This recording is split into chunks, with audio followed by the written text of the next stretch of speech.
Welcome back guys to तैयारी 360 IAS. आप सभी का तैयारी 360 आईएएस के प्लेटफॉर्म पे बहुत बहुत स्वागत है। Again today we are bringing very important topics for your civil services examination under daily news digest, जिसमें आप देख सकते हैं आज 8 अप्रैल है और आज हम बात करेंगे सेमीकंडक्टर मैन्युफैक्चरिंग की और इंक्लूसिव हेल्थ केयर की, जो मेंस पॉइंट ऑफ व्यू से डिस्कशन किया जाएगा। उसके बाद for prelims specific issues, we will talk about Tesla plant in India, International Court of Justice, and AUKUS Security Pact. So let's just begin with our class.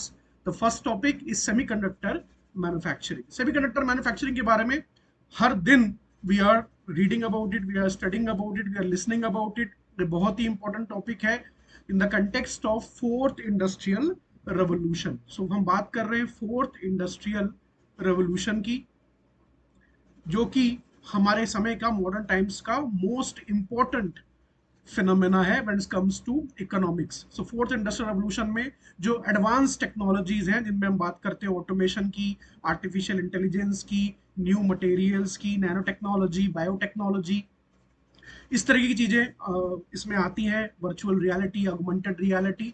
सो बहुत ही ज्यादा important ये एक phenomena है जो हमारे समय में कंटेम्परेरी टाइम्स में दुनिया में देखने को मिल रहा है। कंप्लीटली आप देख रहे हो डिजिटल एस्पेक्ट इकोनॉमी के अंदर, सोसाइटी के अंदर डीपली पेनिट्रेट कर गया है। That's why the newspapers are also obviously talking about it. So आज द हिंदू के पेपर में हमने देखा कि कैसे there is a topic called what is the technology behind manufacturing a semiconductor chip. So I will discuss that in detail. What are the important aspect of semiconductor manufacturing is in India, world wide also, इसके क्या value chain होती है इस पूरी industry के अंदर और ये कितना ज्यादा रेलेवेंट है। ये न्यूज में है क्योंकि Tata Group has basically partnered with Taiwan Power Chip Semiconductor Manufacturing Corporation (PSMC) to set up a 300 wafer fabrication plant in Gujarat. They are also setting a plant in Assam. और controversies create होती रहती हैं। Recently तो farmer RBI governor Raghuram Rajan simply denigrated the effort of semiconductor manufacturing in India when he said कि India is simply aiming for what 300 जब दुनिया में China जैसी कंट्रीज हैं जो जो प्रोड्यूस कर रही है वेफर्स अराउंड 26 साइज के। So in a way this is simply not worthy of the efforts in which Indian government is making, और इसलिए हमें सर्विसेज की तरफ फोकस करना चाहिए, मैन्युफैक्चरिंग के ऊपर इतना फोकस नहीं करना चाहिए। So that's a part of the controversy. आपका एग्जामिनर भी इसको देख रहा है, तो therefore it is very important for you to pay close attention to it. Now हम बात क्या कर रहे हैं, हम बात कर रहे हैं सेमीकंडक्टर की। तो since the advance in electronics manufacturing, जो थर्ड इंडस्ट्रियल रेवोल्यूशन था प्राइमरली 1960 से आप इसको कह सकते हो, जो स्टार्ट होता है, जिसमें हम बात करते हैं इलेक्ट्रॉनिक्स मैन्युफैक्चरिंग की, लैपटॉप्स, मोबाइल्स, कंप्यूटर्स, ये सारी चीजें जो उस वक्त शुरू होती हैं। और उसमें आप ये एक एलिमेंट ऐड करते हो कि विद 1980s पर्टिकुलरली, प्रोसेस तो पहले ही स्टार्ट हो गई थी सेमीकंडक्टर मैन्युफैक्चरिंग की, लेकिन 1980s से इसने जोर पकड़ा और आज देख रहे हो आपके हम कहाँ खड़े हुए हैं। Everywhere you name an industry, वहां पे चिप्स की जरूरत होती है। They are the brain of any functioning ecosystem.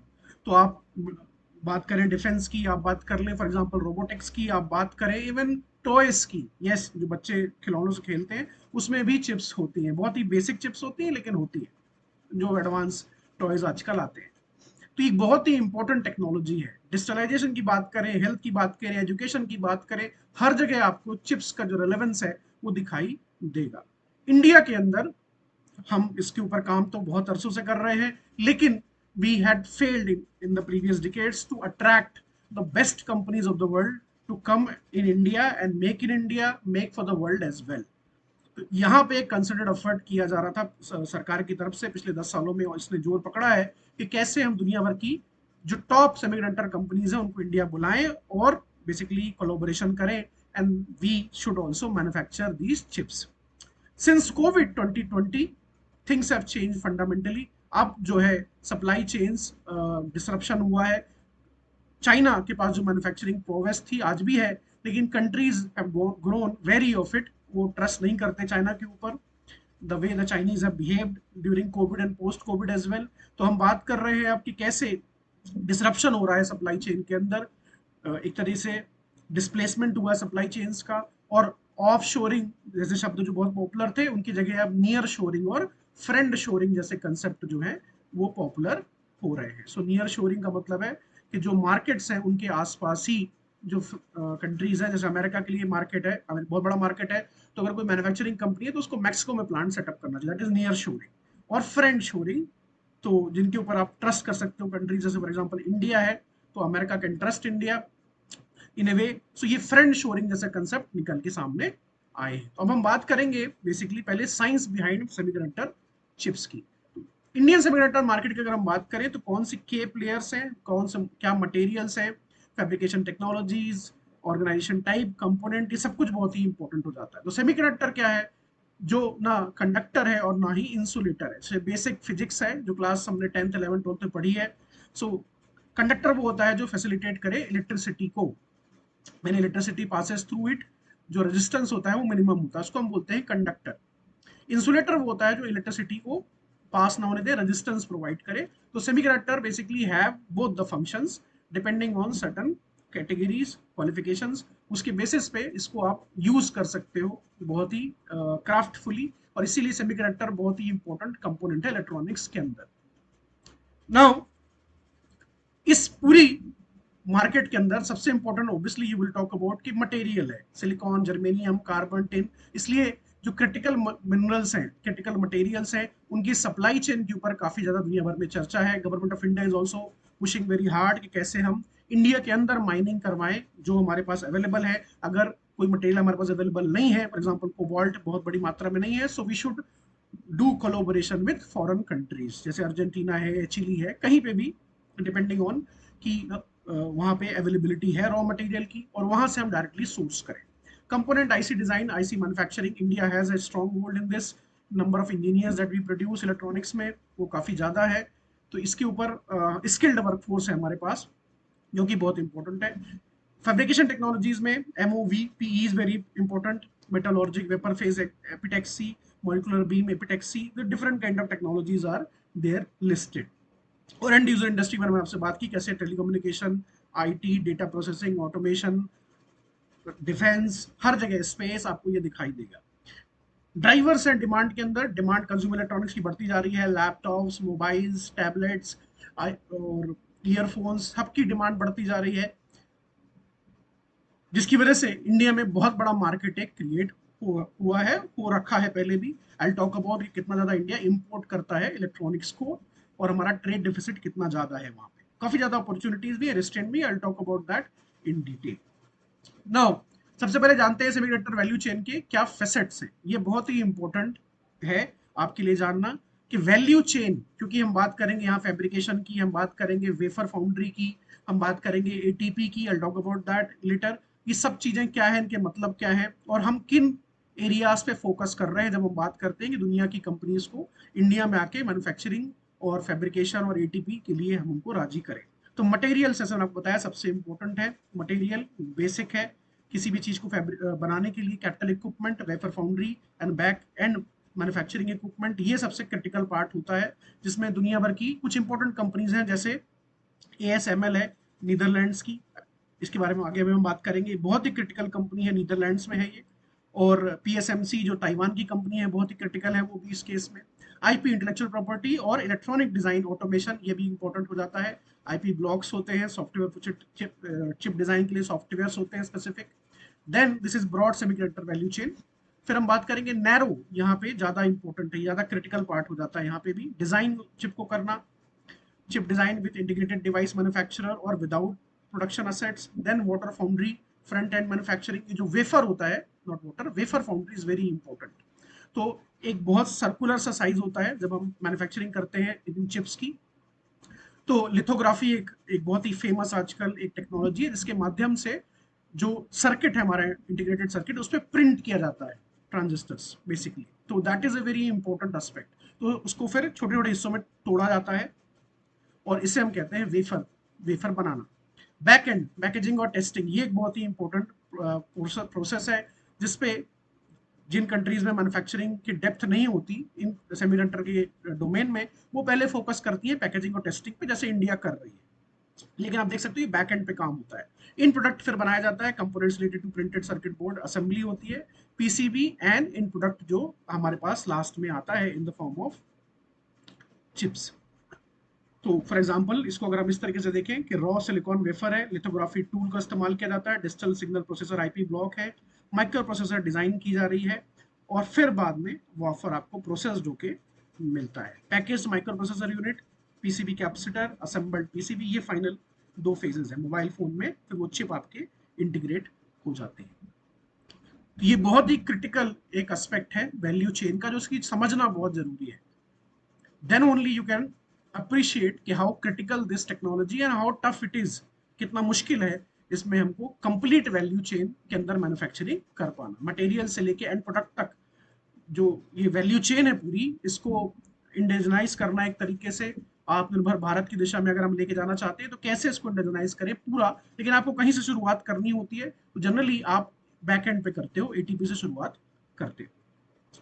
Now 5 major stages जो हमने देखे, तो रिसर्च एंड डेवलपमेंट किया जाता है, प्रोडक्ट डिजाइन की जाती है, वेफर फैब्रिकेशन किया जाता है, assembly testing and packaging ATP जो कि बहुत इंपॉर्टेंट है, और डाउनस्ट्रीम प्रोडक्शन फिर होता है। हमारा फोकस एटीपी पे रहा है। माइक्रोन जो कंपनी है ताइवान की, उसने सितंबर 2023 में ये बात की थी कि they will set up A plant with collaboration of Indian partner in Gujarat, लेकिन उन्होंने बाद में शेल्फ कर दिया प्लान। और अब टाटा जो है वो पीएसएमसी एक कंपनी है ताइवान की, उनके साथ मिलके फैब्रिकेशन प्लांट बना रहे हैं। हालांकि ये 300 साइज का चिप्स जो है पर मंथ 50,000 चिप्स जो है इसमें से निकल के आएंगे। तो बहुत ही इंपॉर्टेंट है ये भी। अब धीरे धीरे इसको हम अपवर्ड की तरफ जाएंगे, और जो साइज है चिप्स का, फैब्रिकेशन चिप्स का, वो धीरे धीरे छोटा होता जाएगा, जितना छोटा उतना बढ़िया। ग्लोबल सेमीकंडक्टर प्रोसेस को आप देख सकते हो, ताइवान एक बहुत ही इंपॉर्टेंट हब है चिप्स मैन्युफैक्चरिंग का, that's why it is very critical. हम हमेशा ताइवान और चाइना के रिलेशंस के बारे में बात करते हैं। अभी ताइवान में अर्थक्वेक भी आया था, जो कि कुछ दिनों पहले मैंने उसके बारे में बात की थी। तो ये जियोपॉलिटिकल फ्लैश पॉइंट तो है ही, लेकिन साथ ही साथ ये इकोनॉमिक पॉइंट ऑफ व्यू से, value chain, supply chain point of view से सेमीकंडक्टर के और भी ज्यादा इंपॉर्टेंट है। ये बहुत ही ज्यादा इंपॉर्टेंट है रॉ मटेरियल से। एक तरीके से अगर आप देखें, raw material is the first step obviously. तो यहाँ से निकल के फिर हम जाते हैं डिजाइन के ऊपर, फिर हम बात करते हैं फैब्रिकेशन की, फिर हम बात करते हैं असेंबली टेस्ट एंड पैकेजिंग की, और then we talk about electronics product manufacturing की और इलेक्ट्रॉनिक्स प्रोडक्ट सेल की। तो देख सकते हैं सारी कंट्रीज, जापान है, यहाँ पे रॉ मटेरियल्स बेसिकली इनके ऊपर काम किया जाता है। फिर डिजाइन के ऊपर यूएसए में काम होता है। फिर आप बात कर सकते हैं फैब्रिकेशन की, जो अगेन ताइवान में होता है। फिर असेंबली टेस्टिंग और पैकेजिंग जो कि मलेशिया में है। And then you talk about electronics product manufacturing जो कि चाइना में है, और then ultimately electronics product sale जो कि यूएसए में है। तो पूरी जो सप्लाई चेन है, कैसे आप देख सकते हैं चाइना इंटीग्रेटेड है in the supply chain of semiconductor process, पूरी प्रोसेस में कैसे वो इंटीग्रेटेड है। और हमें भी चाहिए, India is also in the process, कि हम अपने आप को इस वैल्यू चेन में, सप्लाई चेन में इंटीग्रेट करें। ये ASML एक कंपनी है जो कि नीदरलैंड में है। ये बहुत ही फेमस कंपनी है। अभी Chinese are trying very hard to bring these machines. अभी लिथोग्राफी बेस्ड टेक्निक का इस्तेमाल करती है मशीन्स, और फैब्रिकेशन यहाँ पे होता है, फैब्रिकेशन किया जाता है चिप्स का अप टू 2 मिलीमीटर चिप्स। ये बहुत ही छोटे साइज की चिप्स होते हैं जिनको यहाँ पे फैब्रिकेशन किया जाता है। अब ये मशीन देख सकते हो, ये मशीन बहुत ही क्रिटिकल कंपोनेंट है, और up to 30-35 million 50 million worth of ये मशीन्स होती हैं। ये जो ASML कंपनी है, इनके पास ये मशीन्स है, ये फैब्रिकेट करते हैं जो चिप्स हैं उनको। ये बहुत ही इंपॉर्टेंट हिस्सा है, और ये एक बहुत ही इंपॉर्टेंट इंटेलेक्चुअल प्रॉपर्टी भी है इस कंपनी की, जो कि ये शेयर नहीं करते दुनिया भर में किसी के साथ, जनरली बहुत स्ट्रिक्ट कंट्रोल्स हैं। नाउ इंडिया के लिए बहुत ही इंपॉर्टेंट इंडस्ट्री है, क्योंकि हमारा लार्ज और ग्रोइंग कंज्यूमर और बिजनेस मार्केट प्लेस है। We are the third largest economy, 2027-28 तक हम फिफ्थ लार्जेस्ट इकोनॉमी होंगे। और ग्लोबल सप्लाई चेन की जो रीबैलेंसिंग हो रही है since the start of the new cold war between America and China, ये इंपॉर्टेंट हो जाता है कि जो रीबैलेंसिंग हो रही है सप्लाई चेन की, इसमें हम इसको मैक्सिमम कैप्चर करें। तो जो कंपनीज चाइना से डिस्प्लेस होंगी, उनको हम कैसे अट्रैक्ट करें। तो अगले 5 साल तक we have the potential to expand our presence in ATP segment, particularly as many as five facilities to attract fabs semiconductor at 28 nanometers or above. Expanding our presence in semiconductor manufacturing would build on India's decades-long experience in designing, जहां हम 20% जो IC design workforce है उसका हिस्सा है. तो again this particular slide is very important for you. तो design में हमारा काफी ज्यादा कैपिटल है, बिकॉज इन द सेंस हमारे पास काफी एक स्किल्ड वर्कफोर्स है. What we lack is capital equipment. ये जो फैब्रिकेशन होता है इसको हम लैक करते हैं एक तरीके से. और बैकएंड पे हम अब काम करना शुरू कर रहे हैं एटीपी पे, उनको हम इनवाइट कर रहे हैं कंपनीज को. तो ये भी हमें करना है. दुनिया भर में ग्लोबल शॉर्टेज है टैलेंट का. हम 8 लाख से ज्यादा इंजीनियर्स इंडिया से निकलते हैं. ट्रेनिंग, कोर्सेज, प्रिपेयर्डनेस उनकी मैच हमें करानी चाहिए depending on the demand of the industry. दुनिया भर में multinational companies they are seeking stability, certainty and predictability. तो इंडिया में पॉलिटिकल स्टेबिलिटी भी है, हमारी पॉलिसी सर्टेनिटी भी हो गई है काफी ज्यादा. So that is also a good thing. I will talk about that कि हमें और आगे क्या करना चाहिए इसको लेके. सेमीकंडक्टर जो है हार्ट बीट है मॉडर्न ग्लोबल डिजिटल इकोनॉमी की. दुनिया भर में इनका जो मार्केट है वो अराउंड 588 बिलियन है, और जो कि बेसिकली स्टिमुलेट्स अंदर 7 trillion in global economic activity. AI, big data, जितनी भी मैंने आपको बताया फोर्थ इंडस्ट्रियल रेवोल्यूशन की टेक्नोलॉजीज है, वहां पे इनका प्रेजेंस बढ़ता ही जाएगा आने वाले समय में. Semiconductor power both literally power management के थ्रू और figuratively through computational capacity. Every modern device, आप किसी भी डिवाइस को उठाइए वहां सेमीकंडक्टर का इस्तेमाल है होगा ही. Smartphones, EVs, electrical vehicles to toaster ovens, जो बेसिक कंज्यूमर प्रोडक्ट्स हैं, हर जगह आप देखेंगे कि काफी ज्यादा ओवर सोफिस्टिकेटेड कंडक्टर सेमीकंडक्टर्स का इस्तेमाल किया जाता है. और ये फाउंडेशनल है for the ability of the enterprises and nations alike to compete in the global economy. अगर आप कमांडिंग हाइट्स चाहते हैं, अगर आप चाहते हैं कि इंडिया फिफ्थ लार्जेस्ट इकोनॉमी से आने वाले समय में third largest, second largest economy बने, तो you will have to capitalise on this. आपके पास सप्लाई चेन का हिस्सा होना ही चाहिए. नाउ मार्केट को देखते हैं. सेमीकंडक्टर के इंडिया में रैपिडली ग्रो कर रहा है. As per research India semiconductor consumption जो है 64 बिलियन हो जाएगा बाय 2026. 2019 में 22 बिलियन था, तो ऑलमोस्ट ट्रिपल हो जाएगा. अगेन बाय 2030 110 बिलियन हो जाएगा. तो आप देख सकते हैं हमारी जैसे जैसे कंज्यूमर डिमांड बढ़ेगी, सोफिस्टिकेशन आएगा, इंडस्ट्रियलाइजेशन होगा, परचेजिंग पावर हमारे कंज्यूमर की बढ़ेगी, वैसे ही वैसे डिमांड भी बढ़ती जाएगी. वायरलेस कम्युनिकेशन की अगर आप बात करें, ये telecommunication technology, consumer goods, automobile, हर जगह सेमीकंडक्टर का काफी बड़ा रिलेवेंस है. अभी अगर आप देखें 2030 जो प्रोजेक्शन दिखाए जा रहे हैं उसमें सबसे बड़ा वायरलेस कम्युनिकेशन है, फिर कंज्यूमर है, ऑटोमेटिव इलेक्ट्रॉनिक्स है, कंप्यूटर है, वायरलाइन कम्युनिकेशन है. So you can see the graph is simply expanding. तो जो फोरकास्ट है वो भी ये कह रहा है जो प्रेजेंस में सिचुएशन है उससे काफी ज्यादा दिखाई आपको देगा. नाउ राइट नाउ सिचुएशन है कि हम काफी बड़ा ट्रेड डेफिसिट रखते हैं सेमीकंडक्टर प्रोडक्ट्स के विषय में. हमारा इंपोर्ट जो है इलेक्ट्रिकल इलेक्ट्रॉनिक्स का लगभग 67 बिलियन है 2022 में. क्या आप जानते हैं ऐसी कंपनी जो इंडिया में स्मार्टफोन बनाती हो एंड टू एंड कंप्लीटली, या फिर लैपटॉप बनाती हो? क्या आप किसी बड़ी इंडियन लैपटॉप कंपनी का नाम ले सकते हैं? We don't have that. So we import most of the things. Last year एक कंट्रोवर्सी भी हो गई थी जब गवर्नमेंट ऑफ इंडिया ने कहा कि आने वाले समय में हम कंप्लीट जो इंपोर्ट है वो बैन कर देंगे लैपटॉप्स का, टैबलेट्स का. तो आप कंपनी को कहा गया कि आइए इंडिया में मैन्युफैक्चरिंग कीजिए. हालांकि बाद में ये डिसीजन वापस ले लिया गया. नंदलेस हमारा जो डिमांड है वो बढ़ता जाएगा आने वाले समय में. पिछले 3 सालों में India chip imports increase by 92%. और ये जो बहुत बड़ा ट्रेड डेफिसिट है चाइना के साथ $100 बिलियन का जो कि है, इसमें बहुत बड़ा कंपोनेंट अगर आप देखोगे तो वो इलेक्ट्रिकल और इलेक्ट्रॉनिक्स प्रोडक्ट्स का है. इलेक्ट्रिकल इलेक्ट्रॉनिक प्रोडक्ट्स, ये जो इंपोर्ट ऑफ चाइना है, ये जो आप रेड देख रहे हो, ये इंपोर्ट ऑफ चाइना है. और राइट नाउ 2022-23 का डेटा हमारे पास अवेलेबल है. तो 5118 अराउंड 51 बिलियन जो है सिर्फ यहाँ से हम चाइना से इंपोर्ट कर रहे हैं इलेक्ट्रिकल इलेक्ट्रॉनिक्स इक्विपमेंट, जिसमें चिप्स का बहुत बड़ा रोल है. नाउ ऐसे कौन से एक्टर्स हैं इंडिया के सेमीकंडक्टर इकोसिस्टम में जो आने वाले समय में हमारे लिए बहुत ही इंपॉर्टेंट हो जाएंगे? तो जो हमारे एजुकेशन इंस्टीट्यूट्स हैं, आईआईटीज हैं, आईआईएससी है, और डीआरडीओ जो गवर्नमेंट ऑफ इंडिया का डिफेंस आर&डी के ऊपर काम करता है, ये बहुत ही इंपॉर्टेंट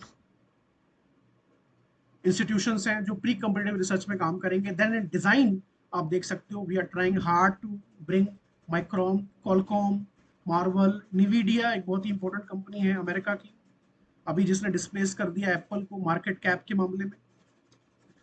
फिर मैन्युफैक्चरिंग की आप बात करोगे तो these companies, packaging services, so these things are important. Companies का नाम इंपॉर्टेंट नहीं है, लेकिन ये जो सबसेट है, packaging services, MEMS, discrete equipment, tools, ये काफी ज्यादा इंपॉर्टेंट हो जाते हैं। नाउ क्या रोड मैप हो सकता है manufacturing for semiconductor in India? तो सेमीकंडक्टर जो वैल्यू चेन है उस पर आपको काम करना होगा, R&D के ऊपर आपको काम करना होगा, design, assembly, test, packaging, fabrication, equipment के ऊपर आपको काम करना होगा। ये बहुत ही इंपॉर्टेंट हो जाते हैं। तो R&D, रिसर्च एंड डेवलपमेंट, बहुत ही इंपॉर्टेंट है। इंडिया में वैसे भी R&D काफी कम है compare to our GDP. For example South Korea around 4% अपनी जीडीपी का R&D पे खर्च करता है, ओवरऑल R&D। हमारा ये नंबर 1% भी नहीं है। और मैक्सिमम R&D एडवांस इकोनॉमीज में प्राइवेट कंपनीज लेके आती है, इंडिया में ऐसा नहीं है। इंडिया में गवर्नमेंट जो इंस्टीट्यूशन है वो रिसर्च एंड डेवलपमेंट करते हैं, प्राइवेट कंपनीज इतना ज्यादा आगे नहीं आती। So this needs to change. Assembly, test and packaging में हम कोलोबोरेशन कर सकते हैं फॉरेन कंपनीज से। इस चीज को हमेशा याद रखें, जब आप कंपनीज को इनवाइट करते हैं तो सीधे वो आपको मैन्युफैक्चरिंग में अपनी जो टेक्नोलॉजी है वो प्रोवाइड नहीं करते। इनिशियली आप असेंबली, टेस्ट और पैकेजिंग से शुरुआत करते हो। Regulatory environment policy point of view से काफी इंपॉर्टेंट हो जाता है। चाहे वो टैक्सेशन हो, टैक्सेशन बहुत ही इंपॉर्टेंट है। टैक्सेशन इंडिया में 2019 में मैन्युफैक्चरिंग प्लांट्स के लिए घटा के 15% कर दिया गया, 17% फॉर द न्यू प्लांट्स। एक तरीके से 15-17% is the effective tax rate. So ये बहुत ही इंपॉर्टेंट रिफॉर्म किया गया था। जीएसटी बहुत बड़ा इंपॉर्टेंट रिफॉर्म था 2017 का। तो इस तरह से जो रिफॉर्म्स किए जा रहे हैं, प्लस जो इंसेंटिव्स प्रोवाइड किए जा रहे हैं, इंसेंटिव्स प्रोवाइड करना बहुत जरूरी है। तो जो प्रोडक्शन लिंक्ड इंसेंटिव स्कीम है, that is also very important. Just for a comparison, ये जो पीएसएमसी कंपनी है जो टाटा के साथ मिलकर गुजरात के अंदर प्लांट बना रही है, अभी इसने अरिजोना, यूनाइटेड स्टेट्स में एक स्टेट है, वहां पे इनको ऑलमोस्ट 6 बिलियन का ग्रांट दिया गया है कि आप आइए और अमेरिका में मैन्युफैक्चरिंग करिए। टोटल 11 बिलियन, जिसमें 6 बिलियन अराउंड ग्रांट है, 5.5 लोन है। सो ये बहुत ही इंपॉर्टेंट हो जाता है कि कैसे हम इसके ऊपर काम करते रहे। और जो इंपॉर्टेंट इंटरवेंशन है, जैसे जन विश्वास बिल जो गवर्नमेंट ऑफ इंडिया लेके आई थी, डिस्प्यूट रेजोल्यूशन के, इस तरह के जो एफर्ट्स हैं वो भी बहुत इंपॉर्टेंट होते हैं। लेबर पॉलिसी के ऊपर हमने लेबर कोड्स लाए हैं, लेबर रिफॉर्म किए हैं, जो कि काफी इंपॉर्टेंट है। तो that will be a great fillip. Tariff और इंपोर्ट पॉलिसीज को एड्रेस करना इंपॉर्टेंट हो जाता है काफी ज्यादा, कि जो कंपनीज हैं उनको प्रॉब्लम्स क्रिएट ना हो when they import things outside. तो इसलिए आप देखोगे आने वाले समय में 4 से 5 साल एटलीस्ट चाइना के साथ जो ट्रेड डेफिसिट है वो कम नहीं होगा। और कस्टम और ट्रेड फैसिलिटेशन ये भी बहुत ही इंपॉर्टेंट हिस्सा हो जाता है। इंडिया में जो रेड हैंड है ब्यूरोक्रेसी का, उसको कंट्रोल करना और फैसिलिटेट कराना ट्रेड को एक तरीके से बहुत इंपॉर्टेंट है। इंफ्रास्ट्रक्चर के ऊपर काम करना, पोर्ट्स, रोड, रेलवेज, एनर्जी, जिसके ऊपर गवर्नमेंट ऑफ इंडिया काफी काम कर रही है, digital infrastructure, that is also very important thing. और वर्कफोर्स को स्किल्ड करना वर्कफोर्स को डेडिकेटेडली इसको स्किल्ड करना बहुत ही इंपॉर्टेंट है। जो ऑलरेडी वर्कफोर्स एम्प्लॉयड है उसको अपस्किल करना बहुत इंपॉर्टेंट है। और ग्लोबल पार्टनरशिप्स जो हम कर रहे हैं ताइवान के साथ किया हमने, एक ICET करके हमने इनिशिएटिव लिया है अमेरिका के साथ क्रिटिकल इमर्जिंग टेक्नोलॉजीज के ऊपर, that is also very important. ये चीजें करना बहुत जरूरी है। और इन भी आप साइट कर सकते हैं इंपॉर्टेंट डेटा को, जैसे कस्टमर ट्रेड फैसिलिटेशन में आप बात कर सकते हो कि कैसे हमने अपना ट्रेड फैसिलिटेशन इन्वायरमेंट बढ़ा दिया है। एक इंपॉर्टेंट इंडेक्स आता है called trading across border, trading across border indicator, जिसमें हमारी रैंक जो थी 2017 में 146 थी, right now it is 68 at least in 2019। ये हमारी हो गई थी। WTO का जो ट्रेड फैसिलिटेशन एग्रीमेंट है वो इंडिया ने रेटिफाई कर दिया था 2016 में ही। तो ये बहुत ही इंपॉर्टेंट हो जाता है। बिजनेस एनवायरनमेंट भी काफी बढ़ा है, ईज ऑफ डूइंग बिजनेस में हम इंप्रूव कर गए हैं काफी ज्यादा। So that is also very positive thing. हमारा वर्कफोर्स ऑलरेडी काफी स्ट्रॉन्ग है, we are the youngest country on this planet, और around 1 lakh, more than 1 lakh engineers India में बैचलर, मास्टर और PhD डिग्रीज है। So that is also very important. Logistic performance index को आप coat कर सकते हो जब इंफ्रा की बात होगी, LPI, जिसमें हमारी रैंकिंग काफी इंप्रूव हुई। इस तरीके से आप बात करेंगे। देन यू टॉक अबाउट, अगर स्ट्रक्चर्ड वे में लिखना है तो प्राइवेट प्लेयर्स को इनवाइट करना, कंट्री स्पेसिफिक टैग लगाना, क्लस्टर अप्रोच रखना और कोलोबोरेशन करना। इस तरीके से इंडिया में सेमीकंडक्टर मैन्युफैक्चरिंग को प्रमोट किया जा सकता है और government of India is working on this regard as well. Now the second topic is inclusive health care. So ये एक इम्पोर्टेंट एडिटोरियल आज हिंदू में पब्लिश हुआ है because April 7 is world health day. So health के ऊपर फोकस आ जाता है, हेल्थ डे है तो इसके ऊपर हम बात करेंगे।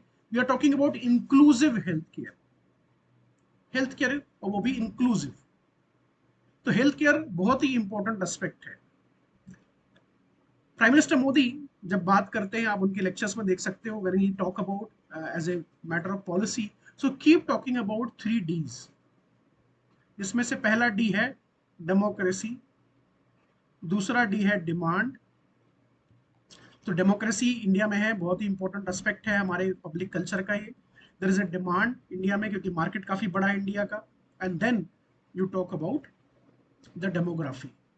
तो डेमोग्राफी, हमारी जो मीडियम एज है इज अराउंड 28 ईयर्स, 27-28 ईयर्स, जो कि जो डेमोग्राफिक डिविडेंड है, हम यंग कंट्री हैं, जो कि रहेगा अराउंड 2050 तक। तब हमारी जो एजिंग पॉपुलेशन है उसका नंबर काफी बढ़ जाएगा। सो ये जो 30 साल है, जिसे अमृत काल भी बार बार कहा जा रहा है, ये बहुत ही इंपॉर्टेंट है अगर आप कंट्री को डेवलपिंग स्टेटस से डेवलप्ड कंट्री बनाना चाहते हैं।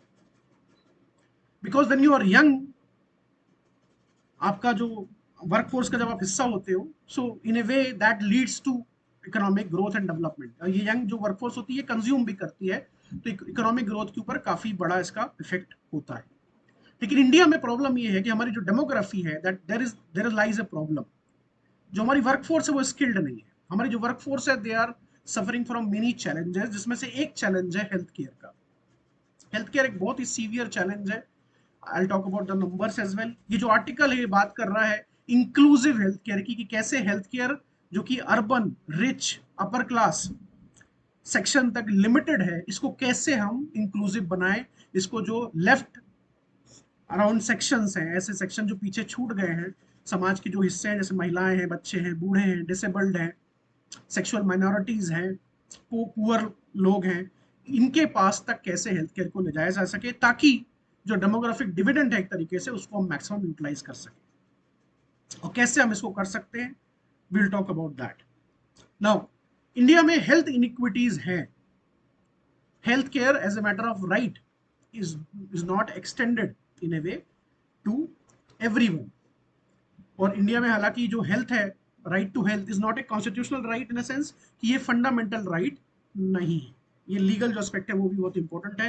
हेल्थ एक स्टेट सब्जेक्ट है, ये जो 7th शेड्यूल में स्टेट लिस्ट है उसके अंतर्गत आता है, और फंडामेंटल राइट ये नहीं। हालांकि article 39E of Indian constitution, जो directive principle state policy DPSC, उसका हिस्सा जो कहता है कि constitution basically direct the state to secure the health of the workers. या फिर आर्टिकल 42 है जो बात करता है कि just and human condition of work. और आर्टिकल 47 है जो बात करता है, आर्टिकल 39E, आर्टिकल 42 और article 47, that is also important, क्योंकि बात करता है basically right the duty of the state to raise the nutritional level and standard of the workforce। तो ये बहुत ही इंपॉर्टेंट आर्टिकल्स हैं। हालांकि फंडामेंटल राइट नहीं, फंडामेंटल राइट नहीं है तो you can not go to the court and claim the right to health. हालांकि इंडियन कॉन्स्टिट्यूशन में एम्पली क्लियर किया गया इसको कि हेल्थ एक बहुत ही इंपॉर्टेंट एस्पेक्ट है। फिर भी इंडिया में हेल्थ इनइक्विटीज है, सबके पास हेल्थ केयर नहीं है। Many people they suffer from many issues related to health, और उसका जो रूट प्रॉब्लम्स हैं, जो कॉजेज हैं, उनमें सबसे बड़ा कॉज है पोवर्टी का। तो poverty is a very significant barrier when it comes to access to healthcare। Discrimination on the basis of gender, on the basis of caste, on the basis of class, limited access to high quality education, mostly lack of health literacy है इस देश के अंदर, तो वो भी एक important aspect है। हेल्थी डाइट का ना होना, क्लीन वाटर ना होना, फ्रेश एयर ना होना, हाउसिंग ना होना, ये सब कुछ हेल्थ इनइक्विटीज में वो ऐड करता है। हेल्थ को जब भी बात करें हम हेल्थ की, तो सिर्फ जनरल वेलबींग की बात नहीं होती। हेल्थ एक बहुत ही कॉम्प्रहेंसिव सब्जेक्ट है, जिसमें आप बात करते हो access to nutritional food items, आप बात करते हो सैनिटेशन की, आप बात करते हो क्लीन वाटर की, फ्रेश एयर की। तो काफी एक कॉम्प्रहेंसिव सब्जेक्ट है हेल्थ का, जिसको आपको लेके चलना है। अब ये आर्टिकल कह रहा है कि ये जो प्रॉब्लम्स ऑलरेडी एग्जिस्ट करती हैं ये और खराब हो जाती हैं पैंडेमिक के कारण, जो कोविड आया, क्लाइमेट चेंज की वजह से गरीब और जो पिछड़ा तबका है उस ज़्यादा उसके ऊपर असर दिखाई दे रहा है, और सोशो पॉलिटिकल जो अनरेस्ट है, कास्ट, क्लास, रिलीजन, रेस, इनके नाम पे, लैंग्वेज के नाम पे जो होता है। कास्ट और जेंडर ये आर्टिकल आइडेंटिफाई कर रहा है कि बहुत ही इंपॉर्टेंट वेरिएबल्स हैं जब हम बात करते हैं डिस्पैरिटीज की। जो नेशनल फैमिली हेल्थ सर्वे है 2019-21 का 5 का जो डेटा है वो कह रहा है कि SC/ST जो पॉपुलेशन है एक्सपीरियंस हायर चाइल्ड मोर्टालिटी और लोअर इम्यूनाइजेशन रेट। तो जो वैक्सीन है उनको लगी नहीं हुई है ज़्यादा, और चाइल्ड मोर्टालिटी भी काफ़ी ज़्यादा है compare to rest of the country. इसके अलावा अगर आप देखें, more than half of Indian women जो है उनको एनीमिया है, खून में लोहे की कमी है। यू कैन सी कि ये कैसे साइकिल चलता है। अगर कोई महिला है जिसको एनीमिया है, उसको जो बच्चे होंगे वो लोअर वेट होगा उनका, they will be more, there will be more possibility that they will suffer from health related issues. India में क्रिटिकल शॉर्टेज ऑफ डॉक्टर्स भी है जो कि ये प्रॉब्लम्स को और एग्जैबरेट कर देता है। 0.8 डॉक्टर्स हैं पर 1000 पीपल, जो कि काफ़ी ज़्यादा कम है compare to global average. Non communicable disease जैसे डायबिटीज़ है, हाइपरटेंशन है, मेंटल हेल्थ इश्यूज हैं, या फिर कैंसर है, ये काफ़ी ज़्यादा बढ़ रहा है देश के अंदर। अभी रिपोर्ट आई कि India is becoming cancer capital of the world. ये भी प्रॉब्लम्स है और ये आने वाले समय में और बढ़ेंगी, जिससे हेल्थ कॉस्ट बढ़ जाएगा 6 ट्रिलियन बाय 2030। और गवर्नमेंट फंडिंग भी नहीं होती प्रॉपरली जितनी होनी चाहिए, जिसकी वजह से हेल्थ केयर जो है सभी समाज के सभी वर्गों तक नहीं पहुंच पा रही है। अगर हम हेल्थ केयर इंफ्रास्ट्रक्चर को देखें देश के अंदर, तो बेसिकली इसको डिवाइड किया गया है 3 हिस्सों में। तो पब्लिक हेल्थ केयर जो सिस्टम है उसमें आप बात करते हो जो प्राइमरी हेल्थ केयर सेंटर्स हैं, जो कम्युनिटी हेल्थ केयर सेंटर्स हैं, सब डिविजनल हॉस्पिटल्स हैं, डिस्ट्रिक्ट हॉस्पिटल है, देन स्पेशलिस्ट हॉस्पिटल्स की बात होती है। फिर हेल्थ इंश्योरेंस स्कीम्स हैं जिसमें सेंट्रल गवर्नमेंट की अपनी हेल्थ स्कीम है, एम्प्लॉय स्टेट इंश्योरेंस है, defence services and railways. Then there is a private health sector in India which is very strong. And then you talk about indigenous mode of system जिसको हम आयुष भी कहते हैं। आयुष तो ये बहुत ही इंपॉर्टेंट है जिसको गवर्नमेंट ऑफ इंडिया काफी प्रमोट कर रही है। तो इसमें आयुर्वेदा है, योगा है, यूनानी है, सिद्धा है, और होम्योपैथी है, और वॉलंटरी हेल्थ एजेंसीज भी है, that is also very important. Now health care infrastructure को जब तक आप इंप्रूव नहीं करेंगे तब तक जो इनइक्विटीज हैं हेल्थ केयर रिलेटेड ये कभी कम नहीं होंगी। तो दैट इज एब्सोल्युटली क्रिटिकल। तो गवर्नमेंट ऑफ इंडिया की इसमें काफी ज्यादा इंटरवेंशन किए हैं पिछले कई डिकेड्स में, जिसके बारे में हम बात करेंगे कि ऐसा क्या कर सकते हैं हम कि हेल्थ केयर को इंक्लूसिव बनाया जा सके। पर पहले आपको देखना है कि प्रॉब्लम्स कहाँ हैं। हमने प्रॉब्लम्स के बारे में बात की, आप बजट ट्रेंड्स को देखिए। हालांकि मैंने आपको बताया कि हेल्थ एक स्टेट सब्जेक्ट है, लेकिन central government have a responsibility. तो हेल्थ एंड फैमिली वेलफेयर का जो बजट है डिपार्टमेंट का, जो मिनिस्ट्री है उसका बजट आप देख सकते हो परसेंटेज वाइज जीडीपी का, ये कैसे एलोकेशन चेंज हो रहा है, बढ़ता है, घटता है, देयर इज नो कंसिस्टेंसी। और जितना एलोकेशन हमें चाहिए उतना नहीं है। अराउंड वोट 2022-23-24 का जो बिफोर एस्टिमेट है वो ये कह रहा है कि 89,000 करोड़ रुपए हम आसपास खर्च कर रहे हैं। That is way below what was advised under national health policy 2017, जिसके बारे में आगे हम बात करेंगे। तो ये नंबर बढ़ना चाहिए अगर आप चाहते हो कि ड्यूरेबल हेल्थ आउटकम्स आपको मिले और हेल्थ केयर को सब समाज के सभी वर्गों तक पहुंचाया जा सके। तो नेशनल हेल्थ पॉलिसी 2017 है जो कि बहुत ही इंपॉर्टेंट डॉक्यूमेंट है इंडिया के कंटेक्स्ट में, जो कि बात करता है focus on vulnerable population, primary health care, integration of Ayush. ये एक प्रिवेंटिव हेल्थ केयर है। Ayush is preventive health care, mostly बीमारी आपको नहीं होने देगा, लेकिन जब आप बीमार होगे तो आपको अस्पताल जाना है, secondary, primary, secondary and tertiary sector में।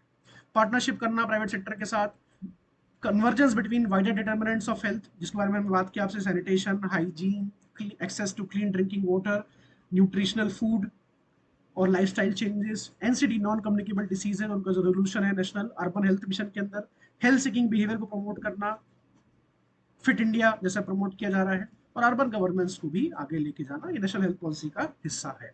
इसके ऊपर काम करना जरूरी है। नेशनल हेल्थ मिशन, ये आर्टिकल बात कर रहा है कि कैसे national health mission urban and rural में काफी ज्यादा इंटरवेंशन किया है, and they have been successful in many aspects, लेकिन अभी बहुत आगे हमें चलना है। हेल्थ लिटरेसी के ऊपर बात करना, पब्लिक प्राइवेट पार्टनरशिप मॉडल को आगे लेके आना, डिजिटल हेल्थ जो कि बहुत ही इंपॉर्टेंट एस्पेक्ट है। अभी हमने बात किया था आभा जो अकाउंट नंबर्स है डिजिटल, प्रधानमंत्री आयुष्मान भारत मिशन के अंदर।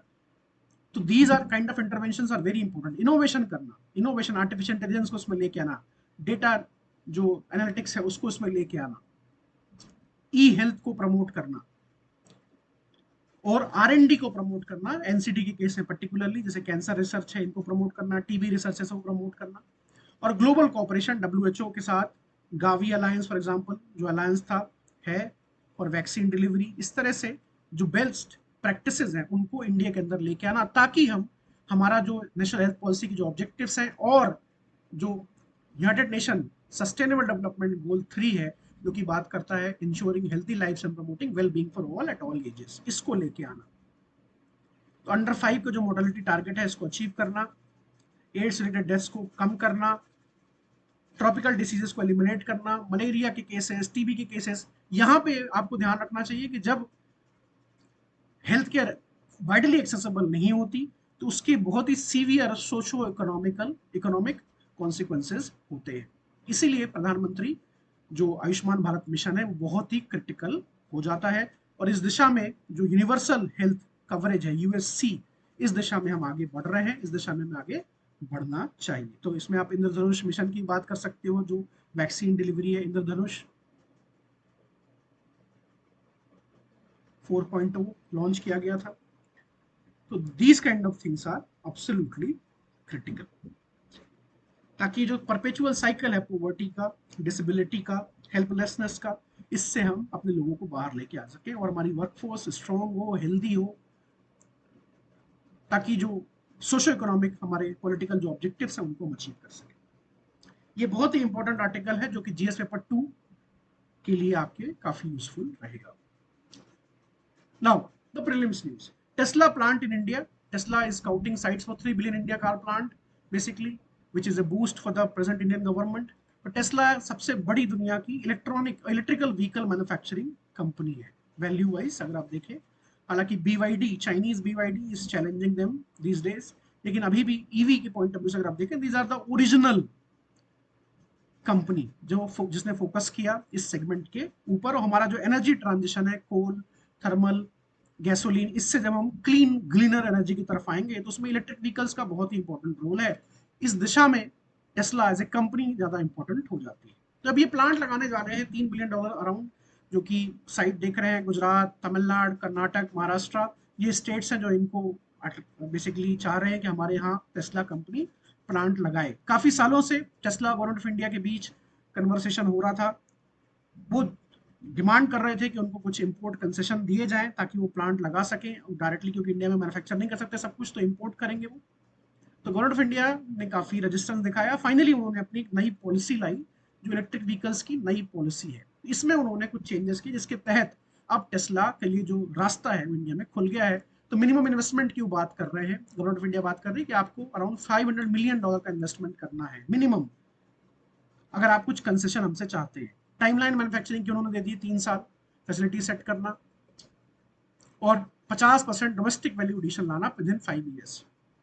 Domestic value addition during manufacturing, 25% localisation लाना बहुत ही इंपॉर्टेंट है, ताकि इंपोर्ट बेस्ड ही फैक्ट्री ना होकर रह जाए। कस्टम ड्यूटी में वो आपको एग्जम्पशंस दे रहे हैं। So all in all this policy is very important, और इस पॉलिसी के तहत ही अब टेस्ला इंडिया में आके मैन्युफैक्चरिंग करेगी। और ईवी जो इंडिया में काफी बड़ा मार्केट है टू व्हीलर्स का, कमर्शियल व्हीलर्स का, अब आप ये देखोगे कंज्यूमर सेगमेंट में भी टेस्ला इंडिया में कार बनाएगी इंडियन कंज्यूमर के लिए, और उसको एक्सपोर्ट भी करेगी अफ्रीका, लैटिन अमेरिका, बाकी जगहों पे। तो this is a very important news. तो ईवी पॉलिसी के ऊपर आपको फोकस रखना है।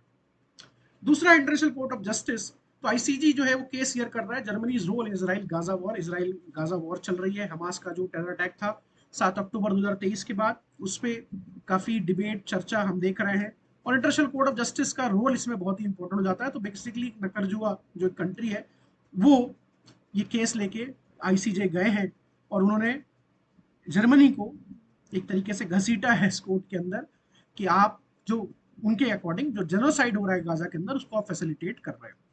तो हम बात करेंगे इस पर्टिकुलर केस के बारे में नहीं, हम बात करेंगे आईसीजे एज ए ऑर्गन के बारे में। तो यूनाइटेड नेशन का के 6 प्रिंसिपल ऑर्गन्स हैं, जिसमें ट्रस्टी काउंसिल जो है is not operational now, but जो 5 अदर इंपॉर्टेंट ऑर्गन है उसमें से एक ऑर्गन आईसीजे है। और भी ऑर्गन्स हैं यूएन के जिनमें आप बात करते हो, ये जनरल असेंबली है, सेक्रेटेरिएट है यूएन का, इसके अलावा जो सिक्योरिटी काउंसिल है वो है एक बहुत ही इंपॉर्टेंट, और इकोनॉमिक एंड सोशल काउंसिल इसोसैक जिसको हम बोलते हैं वो भी यहाँ पे है। इसके अलावा पांचवा जो ऑर्गन है वो इंटरनेशनल कोर्ट ऑफ जस्टिस है। So this is a very important court in a way. Principal judicial organ है, 1945 जून में इसको बनाया गया था। सीट जो है हेग में, नीदरलैंड्स में, और ये सिर्फ एकमात्र ऐसा ऑर्गन है जो अमेरिका में लोकेटेड नहीं है, ये आउटसाइड अमेरिका लोकेटेड है, यूरोप में लोकेटेड है। और कोर्ट का रोल क्या है? To settle in accordance with international law legal dispute submitted to it by states, और अपना एडवाइजरी ओपिनियन उनको देना लीगल क्वेश्चंस के ऊपर, जो कि ऑर्गन्स बाकी इनके पास लेके आते हैं, स्पेशलाइज एजेंसीज लेके आती हैं। 15 जजेस होते हैं, 9 साल के लिए नियुक्त किया जाता है। सो इंडिया की भी एक जज है जस्टिस भंडारी, जो इसका हिस्सा है पिछले 9 साल का टेन्योर पूरा करके दोबारा वो चुनाव जीते थे जब इंडिया ने ब्रिटेन को इस चुनाव में हरा दिया था, जिसके ऊपर जो former foreign secretary, spokes person of the foreign ministry of India and permanent representative to the UN, sir Syed Akbaruddin sahab, जो कि डीन है कौटिल यूनिवर्सिटी के साउथ इंडिया में, उन्होंने एक बहुत बढ़िया किताब भी लिखी है। This is assisted by registry, administrative organ है, ऑफिशियल लैंग्वेजेस इसकी इंग्लिश और फ्रेंच है। अब ये कोर्ट इस मामले को सुनेगा and then they will decide on the legal aspect. So ICJ is a very important thing, इसके ऊपर हमें नजर रखनी है। फंक्शन जो है कोर्ट का क्या है? कंटेंटियस जो केसेस हैं, लीगल डिस्प्यूट्स हैं between state submitted to by them, और जो एडवाइजरी प्रोसीडिंग्स हैं, ये दो टाइप ऑफ केसेस हैं जो कि कोर्ट सुनता है। तीसरा इंपॉर्टेंट टॉपिक है ऑकस का security pact. So US, Britain, Australia bowling expansion of AUKUS security pact, जिसने काफी बड़ी हेडलाइंस बनाई हैं दुनिया भर में। सो ये पैक्ट है क्या, इसके बारे में हम बात करेंगे, और इसका रेलेवेंस क्या है इसके बारे में हम बात करेंगे। सो ऑकस के लिए आप मैप देखिए, विजुअल जो होते हैं, picture says more than 1000 words. तो आप देख सकते हो ये 3 कंट्रीज इसमें इन्वॉल्व है। जो 5 आई अलायंस है उसका ये हिस्सा है, तीनों कंट्रीज। सो 5 आई अलायंस में कौन सी कंट्रीज आती है? जो एंग्लोस्फेयर की कंट्रीज है, यूनाइटेड स्टेट्स आता है, कनाडा आता है, यूके आता है, न्यूजीलैंड आता है और ऑस्ट्रेलिया आता है। इनमें से 3 कंट्रीज यूके यूके यूएस और ऑस्ट्रेलिया इस पैक्ट में इन्वॉल्व है। तो 2 सालों पहले इन्होंने इस पैक्ट को साइन किया था। इस पैक्ट के का कोर क्या है इसके बारे में बात करेंगे, बट ये मैप आपके लिए बहुत ही इंपॉर्टेंट हो जाता है देखना। इसके इस पैक्ट के 2 हिस्से हैं। ये बेसिकली ऑकस का मतलब है ऑस्ट्रेलिया, यूनाइटेड किंगडम और यूनाइटेड स्टेट्स। ये एक alliance with in the 5 I alliance ये बनाने जा रहे हैं, और इसमें ये 2 बातें कर रहे हैं। पहली बात ये कर रहे हैं कि अमेरिका और यूके जो न्यूक्लियर सबमरीन्स हैं उसकी टेक्नोलॉजी ऑस्ट्रेलिया को देंगे। न्यूक्लियर सबमरीन्स का बेसिकली मैन्युफैक्चरिंग होगी, प्रोडक्शन होगा, और ऑस्ट्रेलिया को उसको दिया जाएगा टेक्नोलॉजी को। बहुत ही सेंसिटिव टेक्नोलॉजी है। आज तक यूएस ने ये टेक्नोलॉजी सिर्फ एक कंट्री के साथ शेयर की है, दैट इज यूके। इतनी सेंसिटिव टेक्नोलॉजी है ये। और दूसरा जो क्रिटिकल टेक्नोलॉजीज हैं उसके बारे में हम बात करेंगे आगे, जो कि बहुत सारे लोग मिस कर जाते हैं कि ऑकस को उनको लगता है कि सिर्फ ये एक सबमरीन एक्सचेंज प्रोग्राम है। ऐसा नहीं है, ऑकस के अंदर और भी कुछ है जिसके बारे में हम बात करेंगे। तो आप देख सकते हो साउथ चाइना सी, जो चाइना अपना एक झील बनाना चाहता है, जिसको वहां पे डिस्प्यूट चल रहा है between countries like Philippines and China, Vietnam and China, बहुत सारी पार्टीज हैं इसमें। तो चाइनीज उनका एक्सप्रेशनिस्ट एक एजेंडा है, उनका एक एजेंडा है जिसमें वो चाहते हैं कि वो सेंटर ऑफ द एशिया रहें और बाकी सारी कंट्रीज उनके नीचे रहें। तो this is unacceptable for countries like India and US as well. इसके लिए बेसिकली ऑस्ट्रेलिया के साथ ये अरेंजमेंट किया गया है, और ताकि जो डिटरेंस है साउथ चाइना सी और पैसिफिक में उसको और मजबूत किया जा सके, ये यहाँ पे किया जा रहा है। तो Australia, United kingdom, United states trilateral security partnership है। सितंबर 2021 में इसको लॉन्च किया गया था। इंडो पैसिफिक में पीस और स्टेबिलिटी बनाए रखने के लिए ये काम किया जा रहा है। न्यूक्लियर पावर्ड सबमरीन ऑस्ट्रेलिया को दी जाएंगे, जो मैंने आपको बताया, और सिक्योरिटी इंटरेस्ट को अपहोल्ड किया जाएगा इंडो पैसिफिक में, ताकि बुलिंग ना हो। जो चाइना बुलिंग करता है दूसरी कंट्रीज को, उसको डिटर किया जा सके। मैंने आपको कहा सबमरीन के अलावा भी इसमें काफी कुछ है। तो अंडर सी कैपेबिलिटीज है, ऑकस अंडर सी रोबोटिक्स ऑटोनोमस सिस्टम, ऑरस जो प्रोजेक्ट है, ये प्रीलिम्स में आपसे पूछा जा सकता है, इस साल के प्रीलिम्स में पूछा जा सकता है। क्वांटम टेक्नोलॉजी के ऊपर काम कर रहे हैं, आर्टिफिशियल इंटेलिजेंस ऑटोनॉमी के ऊपर काम कर रहे हैं, साइबर एडवांस सिस्टम के ऊपर काम कर रहे हैं, हाइपरसोनिक वेपन्स कैपेबिलिटी के ऊपर काम कर रहे हैं, और इलेक्ट्रॉनिक वॉरफेयर इंफॉर्मेशन शेयरिंग के ऊपर भी काम किया जा रहा है। सो काफी कॉम्प्रहेंसिव ये एक अलायंस इंडो पैसिफिक के अंदर दिखाई दे रहा है। जो कि बहुत ही ज़्यादा रेलिवेंट है for countries like India as well. तो इसके ऊपर नज़र बनाए रखिए। That's all for today's class. I will meet you again. Thank you for giving me your time.